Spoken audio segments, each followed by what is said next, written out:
Familia. Un concepto que todos creemos conocer hasta que nos piden definirlo. Si lo entendemos desde sus raíces de origen, familia deriva del vocablo en latín famulus, que significa sirviente o esclavo. Por otra parte, la Real Academia Española entiende por familia un grupo de personas emparentadas entre sí que viven juntas. Con estas definiciones, el concepto tiene matices ambiguos, por lo cual hemos de revisar algunas propuestas desde la psicología para evaluar lo que es familia.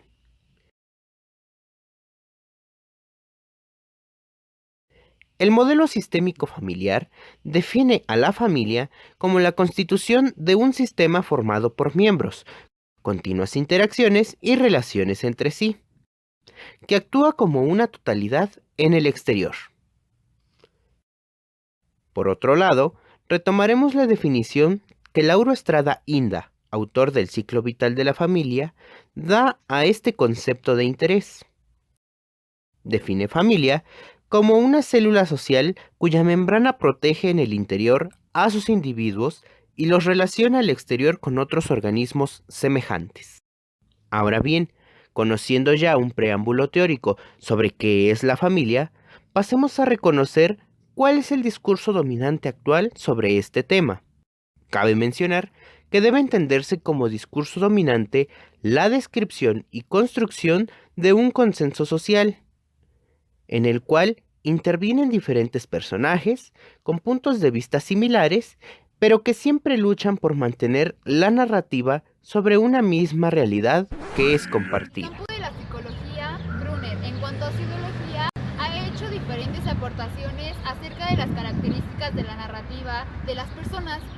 Frecuencia, perspectiva y guiones son algunas de ellas, pero veamos a continuación qué es lo que piensan las personas acerca de la familia y la narrativa que se tiene acerca de esto. Para mí es como un vínculo, ¿no? Con ciertas personas, pero más cercanas. La familia ante todo son personas que deberían de apoyarte a todo tipo de circunstancia y decisión que tomes.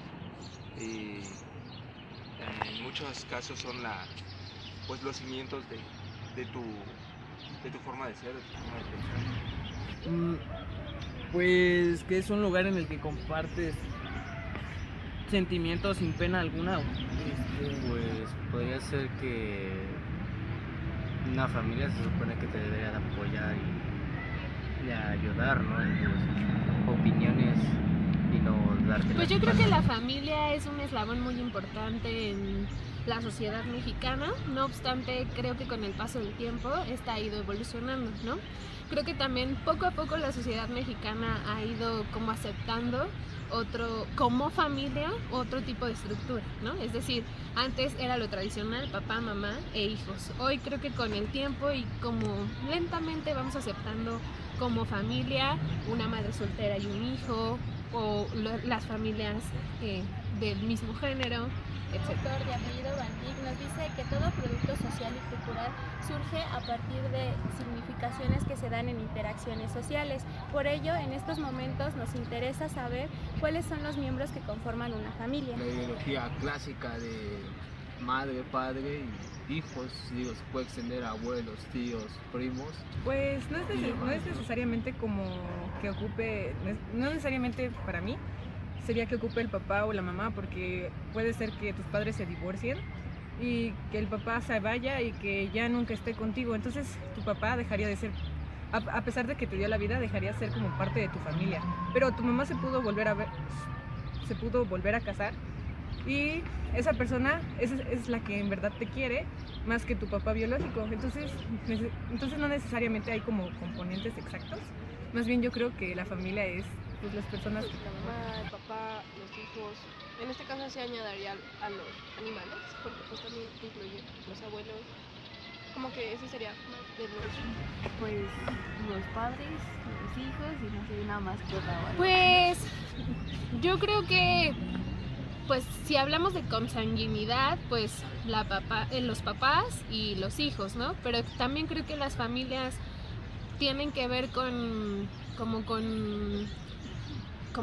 significado más personal y social, es decir, puedes adherir como familia o considerar como familia personas que están muy cercanas a ti, sin necesariamente compartir la sangre. Como se ha visto, dentro de las familias se marcan diversos roles que cada uno de los integrantes deben seguir, y esto ha sido demarcado a través de un consenso social que ha sufrido modificaciones a lo largo del tiempo, y esto ha permitido que se creen nuevas ideas acerca de los roles familiares, lo cual no precisamente han sido aceptados, volviendo así exótico lo doméstico, como bien remarcaba White en su obra Guías para una terapia familiar sistémica. Ahora veamos, ¿qué es lo que opina la gente acerca de los roles que deben mantener cada uno de los integrantes en la familia?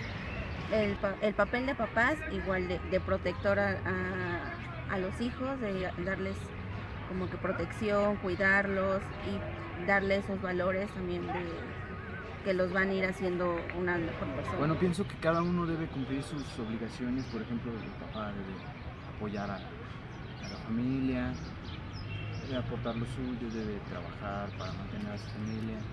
La mamá pues también, ya sea si trabaja o si es ama de casa. Y bueno, pues los hijos estudiar, ¿no? Pues yo creo que primero como papás, pues igual apoyar o guiar a sus hijos, y los hijos como que tener seguir los consejos o así de los padres, y pues como que todos vayan avanzando.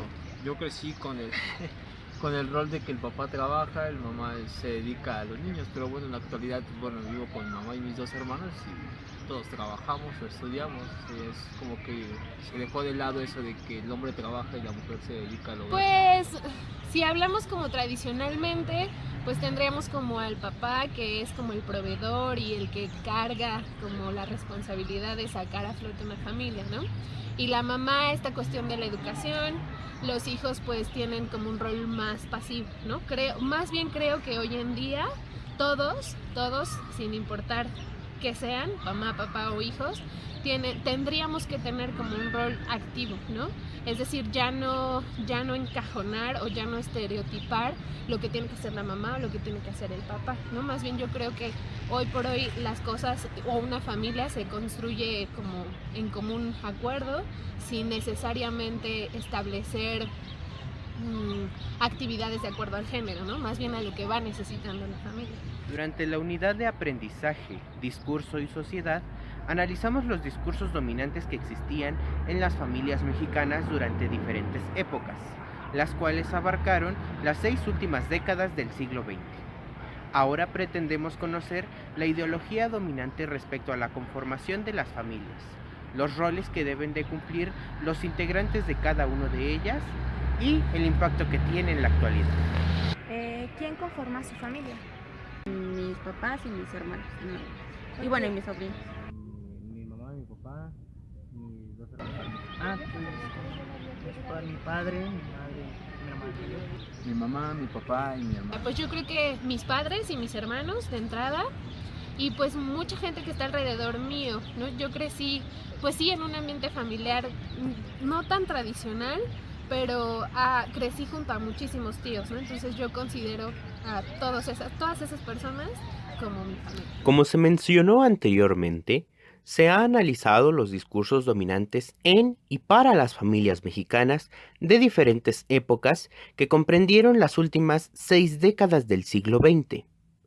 En los años de 1940 a 1960, nuestro análisis del discurso arrojó que las características dominantes de las familias eran principalmente cariño, veneración y respeto de los hijos hacia los padres, por sobre todas las cosas. Había un apego marcado a la religión católica por parte de las familias mexicanas. Los varones eran el sustento y las mujeres las cuidadoras del hogar y los hijos. Los padres decidían el futuro de sus hijos, aún en contra de su voluntad. Y la familia en general se constituía por padres, hijos, parientes externos, nanas e incluso personas ajenas a la familia. Para los años de 1960 a 1980, el discurso de la etapa anterior mostraba seguir predominando en la mayoría de las familias, en su mayoría de las partes, con algunas diferencias, como que ahora ya no se tenían más de 4 hijos en promedio. Los hijos eran controlados por los padres hasta que se independizaban de ellos para formar otra familia.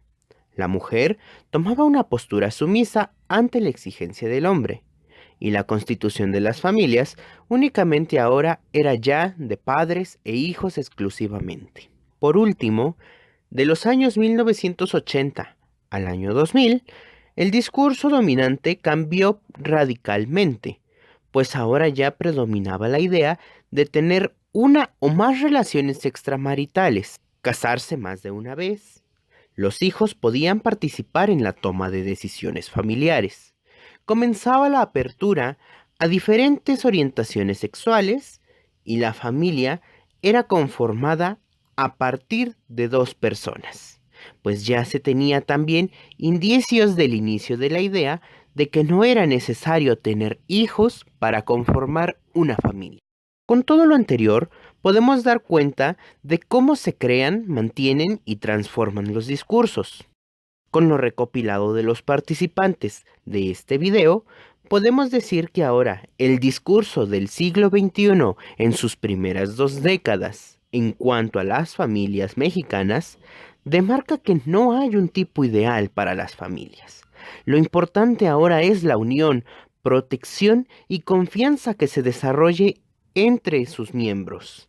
También nos damos cuenta que ahora ser madre o padre soltero, viudo, divorciado o mantener una relación libre no son impedimento para formar una familia. De igual manera, los roles y expectativas de quienes las conforman ya no se ven limitados por el sexo de las personas como lo era en etapas anteriores, sino que ahora ya son más las circunstancias o decisiones que cada uno de estos miembros toma a lo largo de su proceder. No obstante, después de todo esto, aún existen vestigios de discursos anteriores que, aunque no tengan la misma intensidad de antes, el hecho de que se hagan presentes en algún momento dan cuenta de la fuerza que tuvieron en algún momento en y para las familias mexicanas. Todo lo hasta ahora expuesto es prueba de la transmisión de los discursos a través del principal círculo de socialización de todo individuo, la familia.